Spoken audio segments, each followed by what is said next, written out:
السلام علیکم سامعین، 11 شوال المکرم ہے، 13 مئی ہیں۔ سوشل انڈیا نیوز میں آپ کا خیر مقدم ہے۔ خبر کا عنوان ہے حاجی محمد اقبال سہارنپور والوں کے بیٹے گرفتار۔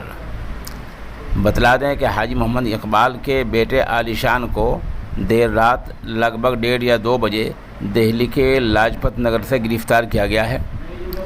حاجی اقبال کے بیٹے فی الحال بیہٹ پولیس کی حراست میں ہیں، ان سے پوچھ تاچھ چل رہی ہے۔ ان کے خلاف گینگسٹر ایکٹ میں گینگسٹر قانون میں مقدمہ درج ہے۔ اطلاع میں بتایا گیا ہے کہ اس معاملے میں یہ تیسری گرفتاری ہے۔ ابھی تک حاجی محمد اقبال، ان کے بیٹے جاوید، واجد علی اور افضال پولیس کی نگاہ میں فرار ہیں۔ حاجی اقبال اور ان کے بیٹوں جاوید، واجد، عالی شان، افضال اور ان کے معاون سابق بلاک پرمکھ راؤ لائق نوکر نسیم کے خلاف مرزا پور تھانے میں گینگسٹر ایکٹ میں کارروائی کی گئی تھی۔